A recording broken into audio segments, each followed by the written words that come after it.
The calendar or your cell phone reminds you that today is November 21st, 2016. On this day in history, November 21st, 1922, Rebecca Felton of Georgia, sworn in as the first woman to serve in the United States Senate. On this date in 1877, Thomas Edison unveils his incredible invention, the phonograph. And November 21st, 1789, my native state, North Carolina, became the 12th state to ratify the United States Constitution. Ratification of the Constitution back then only needed 9 states for it to become the law of the land. New Hampshire was the 9th to do so in 1788. Now in May of 1790, Rhode Island voted by just a margin of 2 to ratify the document, and in so doing, Rhode Island became the last of the original 13 colonies to join the United States. Today, our Constitution rates as the oldest written governing document still in use anywhere in the world. It's also the subject of today's Let Freedom Ring. Here's Callista Gingrich.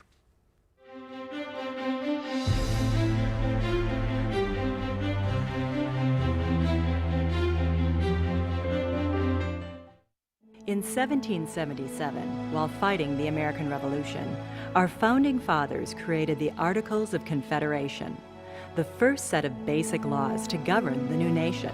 But the Articles of Confederation soon proved to be unworkable. The national government was weak. There was no presidency, no judiciary, and only one chamber of Congress. In addition, the Articles of Confederation did not clearly define the relationship of the states to the federal government. In 1787, to prepare for a constitutional convention in Philadelphia, a young Virginian named James Madison studied classical governments and philosophers. Madison wanted to create a new republic, one that would endure through the ages. In May of 1787, the United States Constitutional Convention convened in Philadelphia. Madison's outline for a new government was bold. It was based on 3 branches of power: executive, judicial, and legislative, consisting of 2 chambers of Congress, the House and the Senate. Over the next 4 months, the founders debated how to divide power between the federal and state governments. Advocates of a strong federal government became known as Federalists. The federal government would have specific, limited powers, so-called enumerated powers, with all remaining powers reserved for the states and for the people. The first 3 words of the preamble make clear the source of all constitutional power. We the people will govern the nation, not a king and not a dictator. Today, our United States Constitution remains the oldest federal constitution in the world. I'm Callista Gingrich, and this is Let Freedom Ring on Newsmax TV. Thanks, Callista. Here now to exercise his First Amendment rights, our friend Ed Berliner, a preview of what's coming tonight on Newsmax Prime. I will take that and I will run with that, my friend, for Indeed. politics, politicians, and promises. All right. While Donald Trump claims he is not a politician, it is obvious to anyone with more than a short memory on American politics that he is becoming a politician because he has to. There's no other way to survive inside the governmental beltway. And he has also made numerous promises that, like every other president, his feet must be held to the literal fire, and accountability must be first and foremost. But there is at least one promise he made that those who've been there before agree is nearly impossible to keep, at least when taken at face value.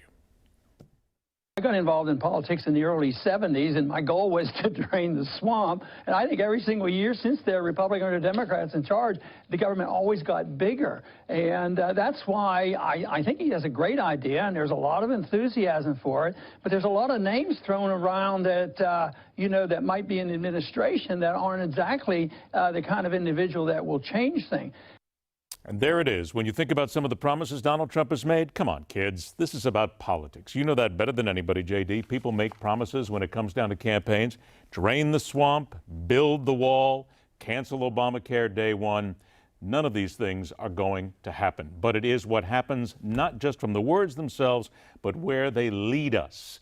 Draining the swamp is one thing. We're going to talk about that tonight and the difficulty of doing that in reality in Washington, D.C. Well, 2 out of 3 ain't bad. I still think the latter 2 will get done, but that's a subject for debate. You and I will have that debate anytime. We will mix it up, brother, tonight, 8 o'clock Eastern on Newsmax Prime. Thanks very much, Ed. Now, today's Monday. That means yesterday was Sunday, and plenty of stuff going on. Here is something you will enjoy taking a look at. A great pro-Trump ad made by a Guts Up. I beg your pardon, I'm getting the initial change in the agenda. Since today's Monday, yesterday was Sunday, here's a look back at the Sunday shows. Part of this transition, Chris, is not just surrounding the president-elect with men and women from whom he can choose the personnel that will people in administration, but we're also laying out an aggressive policy agenda, working with leaders, frankly, in both chambers and in both political parties. Surprisingly, on several different issues, Donald Trump in his campaign echoed the views of Democrats, not Republicans. Massive transportation bill, trade, getting rid of the carried interest loophole, cleaning up the swamp. And on those issues where he agrees with us and the Republican establishment and hard right doesn't, we challenge him. Work with us. I think anything is possible, but we're talking to a lot of people, Martha, and certainly Governor Romney is a talented person. And it's possible, but we're also talking to a lot of others, and you see the list today, folks coming in. Obviously, Rudy Giuliani's come in. We've talked to Nikki Haley.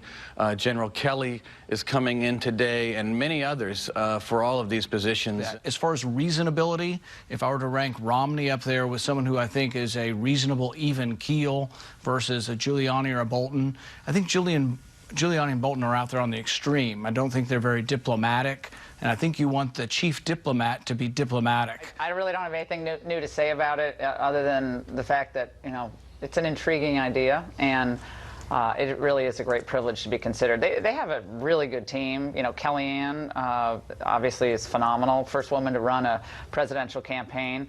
And I know Sean Spicer's over there doing great stuff, and people like Jason Miller. So they got a lot of good people out there, but it's nice to be considered, and you know, I'm always open to new adventures. So we have come too far as a country to try to move forward in a non-discriminatory way, to go backwards and see us divided up by racism or xenophobia.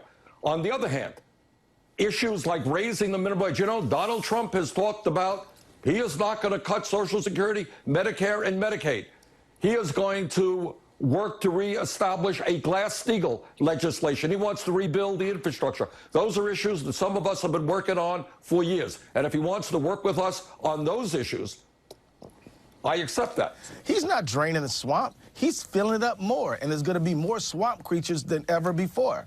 I mean, he is lobbyists and big-time investment bankers. He's not doing what he said he was going to do for average working Americans. And we have got to be there to work with all those folks who may have not voted or even voted for him. They are our natural constituents, but we've got to show them that we really care about them, that we respect their voice, and that we are going to be fighting for them tooth and nail.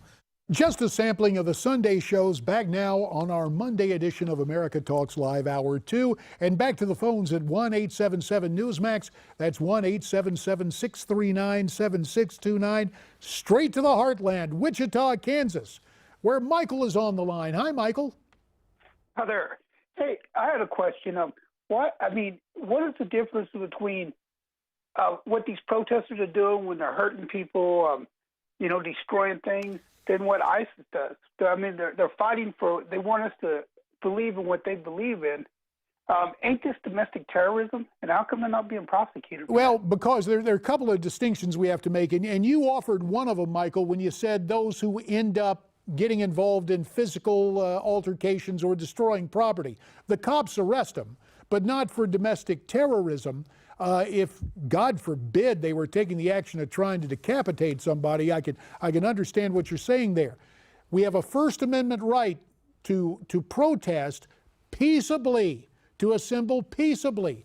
But if this continues on, I think you will see more law enforcement agencies deal with these people in short fashion. Michael, thanks for the call from Wichita. Tonight on Newsmax Prime at 8 Eastern, Michael Reagan, Betsy McCoy, and YouTube favorites Diamond and Silk. I'll be looking for you at 8. Thanks for watching.